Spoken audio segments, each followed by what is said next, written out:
তুই প্রেমনগর কেন বলিস? জবাব দিতে হবে। ও বলতেছে হুজুর মিথ্যা কথা বলি না, বাস্তব কথা। তাকায় দেখেন কেউ একা নাই, খালি জোড়ায় জোড়ায়। কথা কয় না? কিছু কিছু লোকের ভাব দেখে মনে হয় উনি দেখিনি। কথা কন লাগে, সবাই তল চোখে তাকায়, ঠিক কিনা? আপনি যত বড়ই হাজি গাজি হন, ঈদের মার্কেটে গেলে পেট পিট বার করা নারীর দিকে আপনার দৃষ্টি গেছেই গেছে, ঠিক কিনা? অন্তত চোখের রোজা নষ্ট হয়েছে রমজান মাসে। কথা বলে না? কথা বলে না? সুতরাং এই যে কপট কপতি একজন একজনকে ধরে জড়া নিয়ে বসে আছে, এরা কি বিয়ে শাদী করছে? জোরে কর। বিয়ে শাদীর কারবার নেই, লিভ টুগেদার, বয়ফ্রেন্ড আর গার্লফ্রেন্ড। এটা কি ইসলামে হালাল না হারাম? জায়েজ না না জায়েজ? জোরে বলেন। কে না জায়েজ করেছেন? বলবেন যে দলিল দেন। দলিল দেব না মানে? দলিল শুনবেন না? দলিল সূরা বনী ইসরাঈলের 32 নম্বর আয়াত। কাউন্সিলর সাহেব আসছে না? সাবেক কাউন্সিলর ভাই আমার। এবার ওই যে মাল কেনাবেন না, ভাইজানের বাড়িতে এখানে, এই পাশে তো বাড়ি, বাসা এখানে না? এটাই সাবেক কাউন্সিলর ভাইয়ের সাথে অনেক মাহফিলে দেখা হয়েছে। ইসলামী জালসার ক্ষেত্রে অনন্য ভূমিকা রেখে থাকে, আলহামদুলিল্লাহ। আর অনেক নেতা আছে দেখবেন, ইসলামী জালসা হলো ওর ষড়যন্ত্র শুরু হলো, জলসা আটকায় দিয়া কমিটির থেকে কমিশন খায়। এরকম বম্বাস্টিক মার্কা, শয়তান মার্কা লিডার আছে না? নয়? জনগণ ঠিক না বেঠে? কিন্তু সেক্ষেত্রে আমাদের ভাইয়েরা ইসলামী জালসা হোক এতটুকু দ্বিধা করে না, আপত্তি জানায় না, বরং প্রশাসনের কাছ থেকে অনুমতি নিয়ে ব্যবস্থা করে দেয়। মারহাবা। কারণ সবাইকে 3.5 হাত কবরের ভিতরে যেতে হবে। যেতে হবে কি না? তখন তোমার ক্ষমতার বাহাদুরি আর চলবে না, ঠিক না? একদিন কি কথা আছে কবরে? দেহ তোমার চর্ম চর গলে পচে যাবে, শিরা উপশিরা গুলো ছিন্ন ভিন্ন হবে, ঠিক কিনা? দেহ তোমার চর্ম চর গলে পচে যাবে, শিরা উপশিরা গুলো ছিন্ন ভিন্ন হবে, মন্দ মেরু দ্বন্দ্ব হবে সবই খণ্ড খণ্ড, পড়ে রবে মাটির উপর। রে মন আমার কেন বন্ধ দালান ঘর, একদিন মাটির ভিতরে হবে ঘর। রে মন আমার কেন বন্ধ দালান ঘর। কথা বলেন ঠিক না বেঠিক? ও মুসলমান, এই জন্য সবাইকে কোরআনের পক্ষে থাকতে হবে। আজ হোক কাল হোক, প্রধানমন্ত্রী হোক, প্রেসিডেন্ট হোক, মন্ত্রী পরিষদের সদস্য হোক, এমপি হোক, উপজেলা চেয়ারম্যান হোক, মেয়র হোক, কাউন্সিলর হোক, একদিন সবাইকে কবরে যেতে হবে। আমি গোরস্তান মসজিদের ইমাম, আপনারা কি জানেন? ভাই পাগলা মাজার, ওখানে একটা বিরাট গোরস্থান আছে, আপনারা কি দেখেছেন? আমি দেখলাম বগুড়া শহরের সবচেয়ে কোটিপতি মানুষটাকেও ওখানে দাফন করা হলো। আমি দেখলাম তার জন্য একটা কবর খনন করা হলো, মাত্র 100 হাত। জোরে কোন কয় হাত? আরো জোরে কোন কয় হাত?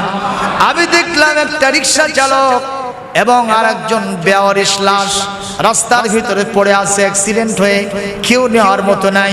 পুলিশ প্রশাসন তাকে নিয়ে গিয়া পোস্টমর্টেম করার পরে গোরস্থানে পাঠায় দিয়েছে। আমাদের কর্মী ভাইরা তাকে ধৌত করার পরে আমি মেপে দেখলাম তার জন্য যে কবর খনন করা হয়েছে ওটাও মাত্র 100 হাত। জোরে কোন কয় হাত? কোটিপতির জন্য 100 হাত, আর একজন রিক্সা চালক দিন মজুর 42 লাখ, তার জন্য মাত্র সহাত। সুতরাং যখন মারা যাব আর কোনো ভেদাভেদ থাকবে না, সবাইকে এক জায়গায় পৌঁছে যেতে হবে। যাওয়ার পরে কি শরীরটা এরকম থাকবে? কথা কন, শরীরের ভিতরে সব কিছু আলাদা হয়ে যাবে যখন, ঠিক না বে ঠিক? একজন কবি আফসোস করে বলেছেন, বলবো নাকি? বলবো। আহা, কবি বলছে 6 দিন পরে নখ খসে যাবে, 6 দিন পরে নখ খসে যাবে, 9 দিন পরে চুল। 6 দিন পরে নখ খসে যাবে, 9 দিন পরে চুল। কবর গাহের সামান নিতে কইরো না কেউ ভুল। কবর জায়গা ভালো নয়, কবর জায়গা ভালো নয়, কবর জায়গা ভালো নয়। আমল দিয়ে কবর গৃহ সাজিয়ে নিতে হয়। 17 দিনে পেট ফেটে শেষ, পোকার খাদ্য হবে, ঠিক কিনা? 17 দিনে পেট ফেটে শেষ, পোকার খাদ্য হবে। 60 দিন পরে কোষ থাকবে না, কঙ্কাল পড়ে রবে। 17 দিনে পেট ফেটে শেষ, পোকার খাদ্য হবে।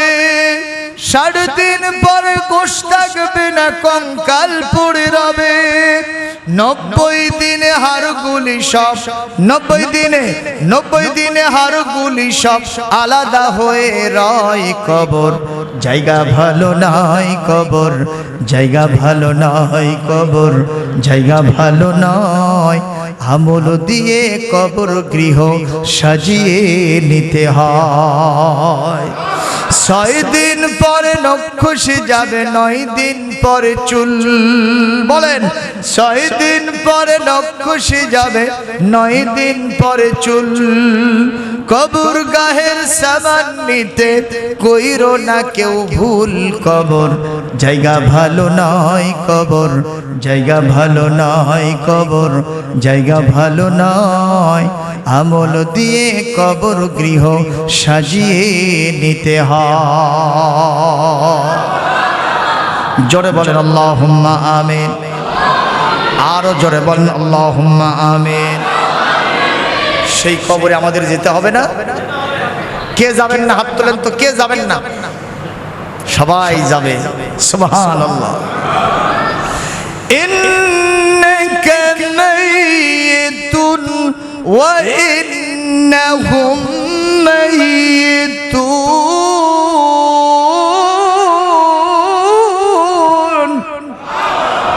সুম্মা ইন্নাকুম ইয়াওমাল কিয়ামাতি ইনদা রাব্বিকুম তাখতাসিমুন।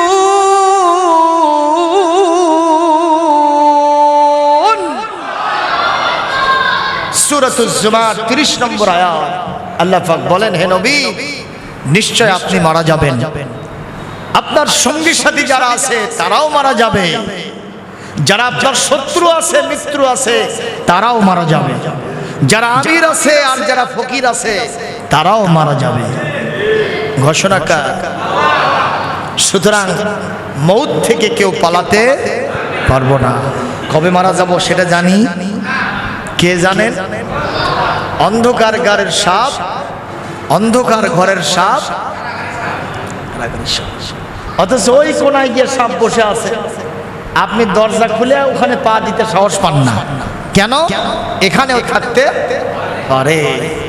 সুতরাং এই জ্ঞানটুকু যার নাই, সেই মানুষের কোনো মাতব্বরি আছে?